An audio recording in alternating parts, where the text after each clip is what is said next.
All right, this is a follow-up to my previous video.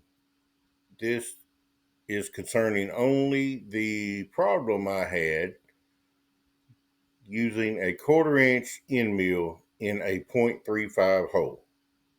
And I'm going to replicate that for you right quick.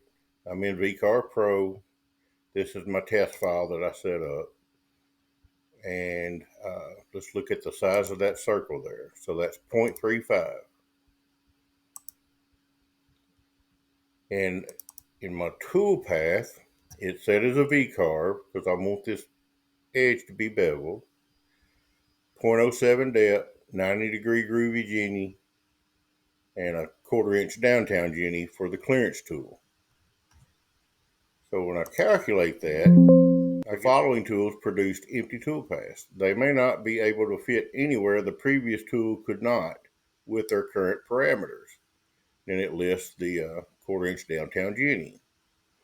So I click OK, and it'll go ahead and take me to the preview. And if I run that preview, it's only running the V-carve. But if you get to looking down in there, this distance between here, at the bottom of the hole is certainly less than .25. And I'm thinking, well, that's got to be why it's saying that 1/4 inch bit wouldn't fit in there. So in order to test that, I created the same size hole. Let me bring it up here. All right, now this one is a pocket. Let me close that. And we'll look at the size of it here. It's .35. Open up my tool path, .07, same depth, and I'm only running a 1/4 inch downtown Jenny as a pocket. And when I calculate that,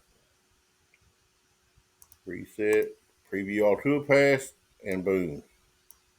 No error warnings. It just did what it was supposed to do. So that solves the mystery of the anomaly.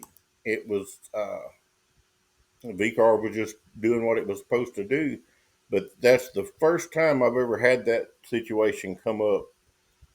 Never even thought about running it as a VCarve, affecting the width of the bottom of the hole, not allowing a 1/4 inch bit to go in there. So that solves the mystery. I just wanted to update y'all and let you know that I did figure it out, and that's what it was. Thank y'all again for watching. I'll see you on the next video.